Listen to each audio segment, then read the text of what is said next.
Foi, Lucas, que deu aí? Boa noite, cumprimento com a paz e graça. Eu sou a Juliana Vicente. Eu sou o Lucas Mateus. Hoje nós estamos aqui para mais um Adventcast e temos a presença do nosso pastor Augusto Anderson Medeiros, é isso? Isso mesmo. Quando a gente não sabe o nome do pastor, né? Dá confusão, né? É que pastor tem nome de pastor, né, gente? Esposa de pastor também perde o nome. Perde o nome, né? E a gente tem algumas perguntas para fazer e eu vou passar a palavra então para o Lucas. Muito bem, algumas perguntas polêmicas aí. A primeira é: como você conheceu a Igreja Adventista, pastor? Como que eu conheci a Igreja Adventista?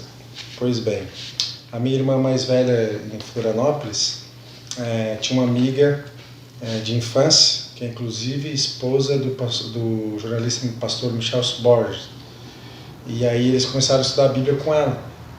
E eles mandaram um casal adventista lá para Lages para estudar a Bíblia comigo e com a minha mãe. Então foram quase um ano, né, eu estudando a Bíblia todas as sextas-feiras às 7h15 da manhã. Era o único horário que eu podia, né? Então eu conheci a igreja através desse casal e através uma das pontes que fizeram foi a minha irmã. Que quando eu vinha para Florianópolis eu fui visitar a igreja também, né? Fiquei impressionado com as explicações do Apocalipse 666 e outras passagens bíblicas proféticas. Muito bem. E você participava de alguma outra denominação antes de estudar a Bíblia? Estudou a Bíblia com outra denominação? Eu sou de origem, a minha família, tios e tudo mais, católica, né?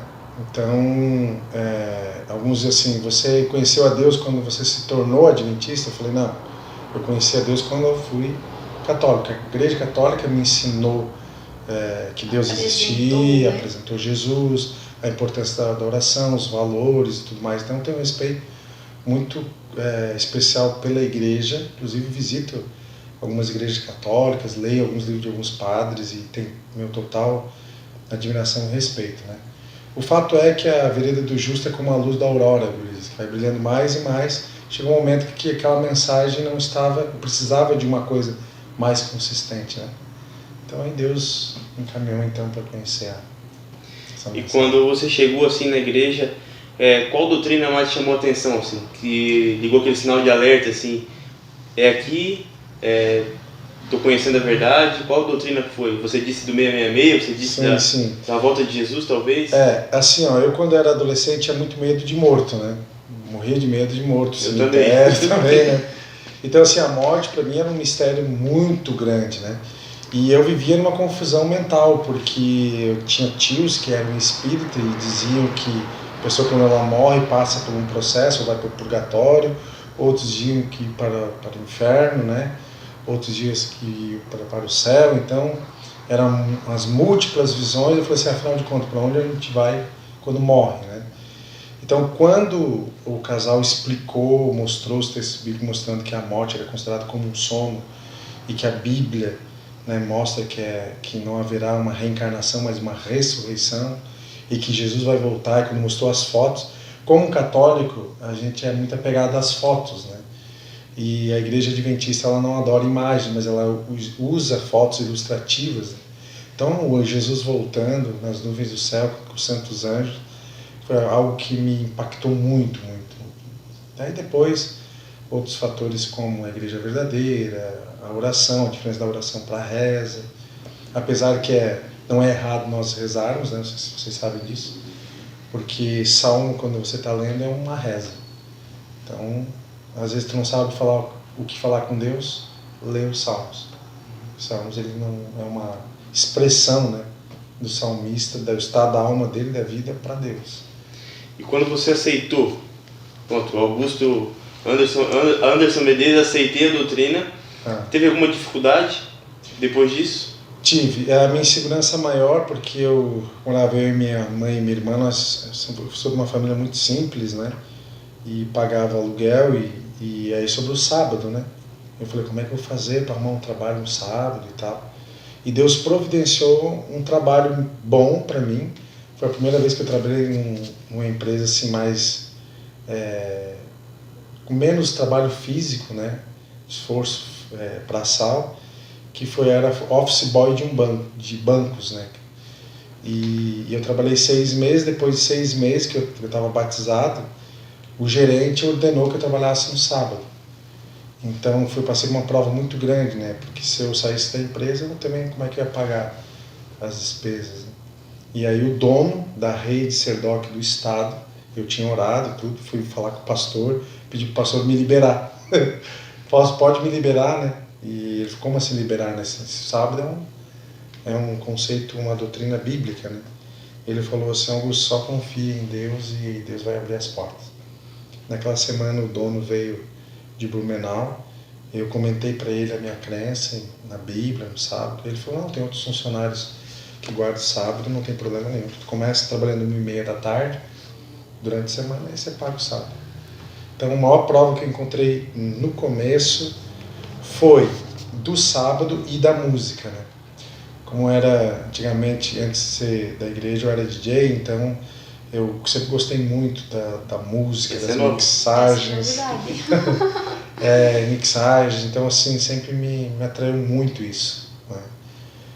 Então foi tirado isso, e no começo eu sentia um pouco a falta, mas Deus foi substituindo por coisas melhores. Até alguns amigos meus que eram DJ falaram assim, mas você deixou todos os prazeres para virar crente, né? Eu falei, eu nunca soube o que era prazer, a não ser agora. Agora eu sei o que é prazer, né? Então, esses foram os 2 desafios maiores. E algum preconceito por se tornar adventista?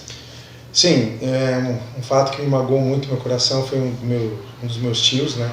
O mais brincalhão, o mais cheio das piadas, no qual eu passava os natais, tudo em família, né? Quando eu estava passando com a minha mãe no centro e a gente eu estava na época, carregava a Bíblia embaixo do braço, né? Eu tinha carro, minha mãe estava de saia, ele atravessou a rua com vergonha, né? Da gente. Então ele achou que nós éramos de um movimento, talvez de algumas religiões que exploram a fé e tal, né? Ele não conhecia, né? Mas para mim, que um tio que eu admirava muito, que eu percebi, depois descobri que ele não se agradava da religião, né, adventista, assim, do mundo evangélico, né, para mim foi algo bastante impactante. Não foi nem com os de fora, foi ter visto ele atravessando a rua. Só depois que eu me tornei adventista. E você se identifica, tem algum departamento da igreja que você se identifica mais? Claro, você sendo pastor, você se identifica com todos, né? Sim. Mas qual que você, tem algum que se identifica mais, assim, você gosta mais? Assim, tudo, porque todos os departamentos envolvem missão, né? Mas eu tenho 3 áreas que eu gosto bastante. A área educacional, a área do ensino, ensinar. Eu tinha um prazer enorme de estar em sala de aula e me alegra muito quando eu encontro algum aluno meu em algum lugar aí e ele chega assim, pastor, um dia o senhor falou uma coisa que mudou minha vida, sabe? Então, é algo tão recompensador, né?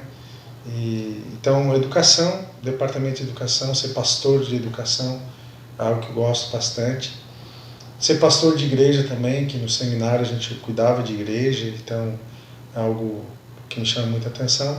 A área da comunicação na igreja, tem um departamento de comunicação que trabalha com rádios, TVs e tudo mais, mas TV não é comigo, mas é rádio.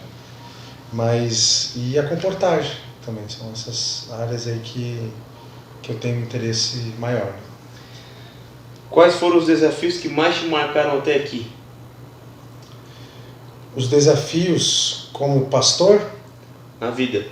Na vida? São tantos, né? São tantos desafios. Mas eu acho assim, a nossa vida, ela é feita de estágios, né? Então, conforme o estágio que você está na vida, muda os fatores e muda as circunstâncias, né?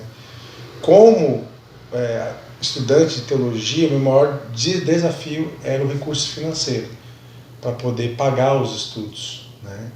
Então esse foi um ponto. Depois de formado, como pastor, o pastor tem um salário fixo, então tem que se planejar em cima desse salário.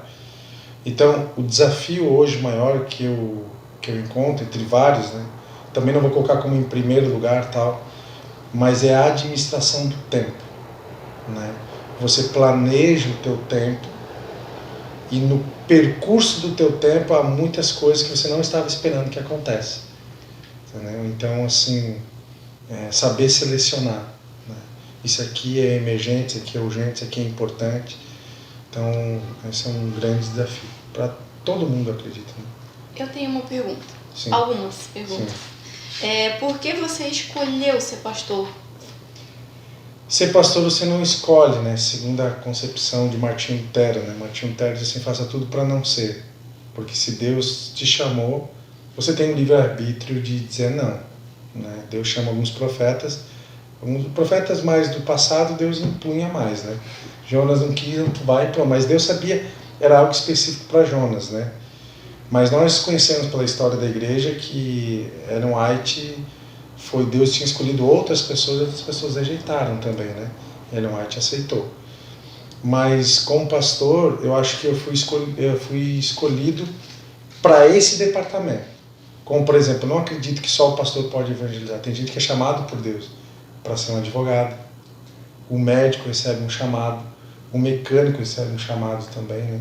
Então, eu nunca quis ser. Eu queria ser, na verdade, na minha adolescência ali, jovem, né, 20, 21 anos, o meu sonho era chegar na Rádio Novo Tempo. Eu trabalhei muito tempo com rádio, como um hobby, então, assim, o meu sonho era ser radialista da Novo Tempo. Né? Daí passou essa fase. Passou e eu comecei a olhar os pastores, ensinando, e tudo que eu gostava envolvia igreja, né? Então, assim, poxa, que legal, né? Você trabalhar numa coisa que você gosta e ainda a igreja te recompensar, te dar um pagamento por isso, né? Uhum. Mas não pelo pagamento em si, né? Porque se eu quisesse ficar rico, eu ia querer ser de outra igreja, né? Não adventista, né? Pastor Augusto, e quais são as dificuldades de ser um pastor? Essa é uma pergunta bastante difícil. Você já falou do tempo, né? Falei de tempo. Olha, eu acho que a maior dificuldade hoje que eu vejo é você corresponder com as expectativas. Você nunca vai conseguir corresponder da maneira como os membros gostariam que fosse. Você pode lutar o que você for para fazer o teu melhor. Sempre vai ficar muitas brechas, né? Na igreja, de alguém que você não visitou, de alguém que você não deu atenção, e você não fez isso porque você não queria, realmente porque você é só um. E a igreja, como eu falei assim, os membros esperam muito do pastor, mas o pastor, ele não pode esquecer que ele é humano, ele não é super-homem. Então, às vezes, ele tem que saber administrar a resiliência e saber que vai ter irmãos que não vão estar satisfeitos com o teu trabalho e você tem que saber lidar com isso. Entendeu? O pastor falou em esperar. E o que um membro pode esperar do pastor? Deve esperar do pastor? Eu acho que a primeira coisa que o membro, acho que uma coisa que todo membro espera é que o pastor seja de Deus. Seja um homem segundo o coração de Deus. Tenha o temor de Deus. Porque um pastor que não tem o temor de Deus, ele não alimenta a igreja. Assim, pode pregar sermões intelectuais, mas não transforma vidas. Então, quando você tem a bênção de Deus sobre a vida do pastor, que ele teme a Deus, a igreja ela vai crescendo em algumas áreas. Então, acho que todo membro espera que o pastor seja consagrado. Primeira coisa. Ele não, ser um bom administrador, motivador, mobilizador, sei o quê. Também espera de ser bons sermões e tal. Mas acho que em primeiro lugar será que consegue ver Jesus nele, né? Essa é minha maior preocupação é sair, né? Será que as pessoas me veem em mim um pastor de Deus ou apenas um líder religioso? Pastor Augusto, e teria alguma situação para contar pra gente em que sentiu muita alegria no ofício? Tive muitas alegrias e às vezes é semanal, às vezes é mensal. Mas uma das coisas assim bonitas que eu presencio é quando eu encontro alguém que diz assim, pastor, eu me aproximei mais de Deus, foi através de uma mensagem, uma pregação, de uma visitação.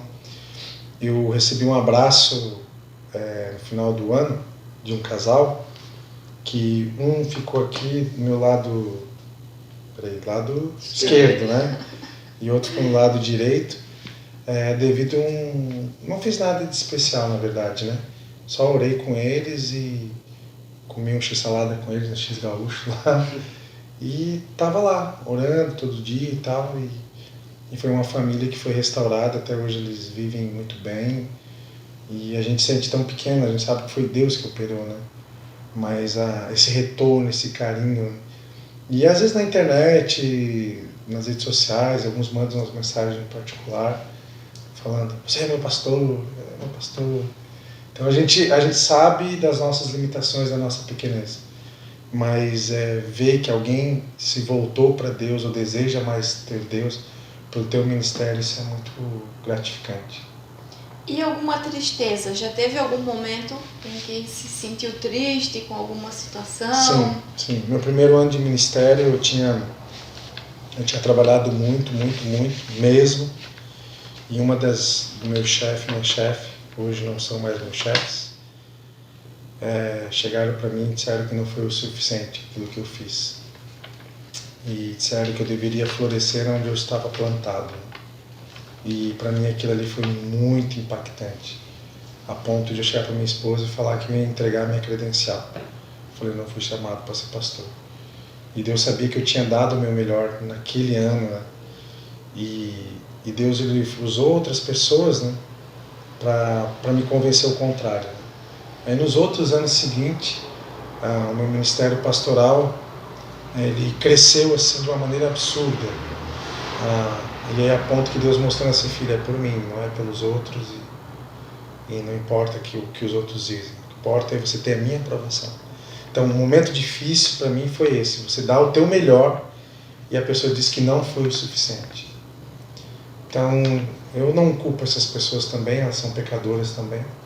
Talvez em alguns momentos eu já ter falado alguma coisa no púlpito, alguma coisa que deve ter desanimado alguém, ou deixado alguém triste, né? Mas não é fácil. Não é fácil a gente... É como se o marido ou uma esposa dissesse, você não é suficiente para mim. Então, para mim foi difícil. Mas aquilo ali eu agradeço por ter acontecido aquilo ali. Porque se não for por causa disso ali, eu não conseguiria ver no que Deus tinha feito no outro ano. Então, para mim foi essa a experiência.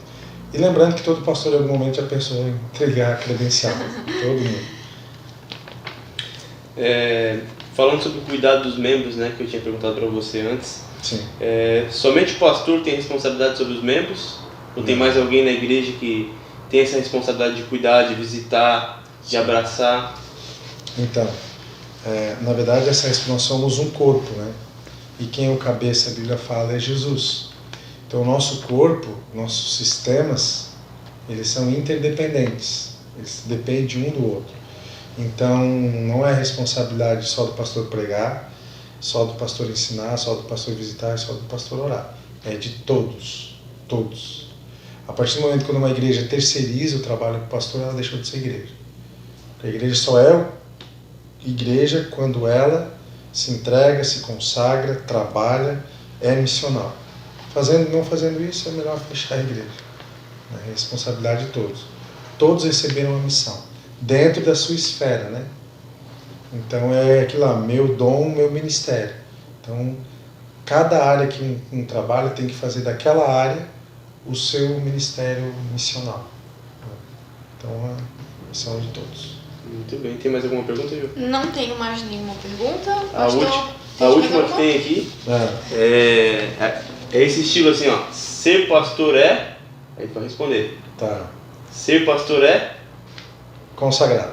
Consagrado. Isso, ser consagrado. Porque a consagração vai te levar a fazer outras coisas por amor a Deus, não só para ter aplausos, ter reconhecimento, ter troféu e tudo mais. Então, qualquer pessoa que se consagra a Deus, ela não vai conseguir ficar quieta. Ela vai querer fazer alguma coisa para Deus, como vocês estão fazendo. Entendeu? Se abastece de Deus, tu tem que transmitir de alguma forma ou de outra. Quem não está consagrado não vai fazer nada. Vai fazer por uma obrigação, por causa de um requisito. E quando vira um requisito, aí você profissionalizou a profissão. E eu temo em profissionalizar. Eu não sou um profissional da religião. E não desejo ser. E o dia que for, eu esperar que se eu estiver sentindo, é melhor eu deixar o pastorado. Então, ser pastor acho que tem que ser consagrado. Muito bem. Mais alguma pergunta, Lucas? Não? Só essas. Só É essas? mais fácil do que eu imaginava. Que bom. O pastor tem alguma mensagem para compartilhar com a gente? Algum texto bíblico que gosta, que queira compartilhar? Eu tenho muitos textos que eu amo, que eu sou apaixonado. Na verdade, a Bíblia toda, né? Cada sermão que tu prega, esse texto aqui me chama mais atenção. Todos chamam a tua atenção, né? De texto bíblico que eu acho assim poderoso, que eu gosto muito, é 2 Crônicas 20:20. Creia no Senhor Deus e você estará seguro. Creia nos seus profetas e você prosperará. Então, crer em Deus e crer nos profetas. Nós vivemos uma crise muito grande hoje de crença nos profetas de Deus e nas profetas de Deus. Então, quando você acredita em Deus e nos profetas, a Bíblia fala, e você prosperará. Prosperidade financeira, não estou relacionando a prosperidade financeira. Jacó era próspero financeiramente, mas não era próspero espiritualmente. Então, prosperidade espiritual mesmo. Né? E outra passagem que eu gosto muito é João 6,66. Quando parece não tão bonita, assim, com promessas, né? Mas quando Jesus olha para os discípulos e diz assim, vocês querem me abandonar também? Vocês querem ir embora? Vocês querem me deixar porque eu não fiz da forma como vocês esperavam? Então vocês querem me deixar então? Então isso aqui me dá uma indicação que eu preciso me relacionar com Deus, com Cristo, pelo que Ele é, não pelo aquilo que Ele faz para mim. Né? Não porque Ele me curou, não porque Ele respondeu uma oração, né? Ou porque eu fui muito bem avaliado. Não depende disso. Entendeu? Depende do que Ele é, o que Ele simboliza, o que Ele significa para mim. Então, se vai vir a resposta ou não vai vir, se eu vou receber ou não vou receber, isso está em segundo plano. Eu acho que eu desejo cada vez mais, né, relacionar com Cristo sem interesse. Né? O único interesse é ser mais semelhante a Ele, que eu estou muito distante também disso. Mas uma frase que me chama muita atenção, que eu gosto, que acompanha comigo, é quando diz assim, né, Jesus não tinha filhos prediletos, mas tinha filhos mais íntimos. Então, eu quero ser como João. Quando João foi o único que colocou a cabeça no ombro de Jesus. Então, ser íntimo de Cristo é algo fantástico, é algo bonito. Falta as palavras. Tá certo, então, né? Com essa mensagem de reflexão, nós vamos encerrar o nosso Advencast. E não podemos encerrar sem antes fazer uma oração. Eu vou convidar então o pastor Augusto para orar para a gente, pode ser? Vamos orar. Pai querido, obrigado, Senhor, mais uma vez, porque o Senhor colocou a Tua palavra para a gente poder se alimentar dela, conhecer a Deus e conhecer a nossa missão nesse mundo, Pai. O que o Senhor espera de cada um de nós, Pai. Ajuda-nos a traduzir a Bíblia em nossa vida, a fim de mostrar para outros também e para que outros conheçam essa mensagem maravilhosa da história da redenção, Senhor. Abençoe aqueles que vão ouvir, aqueles que vão assistir e que cada um aqui sinta essa necessidade de ter intimidade contigo, Pai. Pedimos isso e uma bênção especial sobre esse projeto, Pai. Em nome de Jesus, amém. Amém.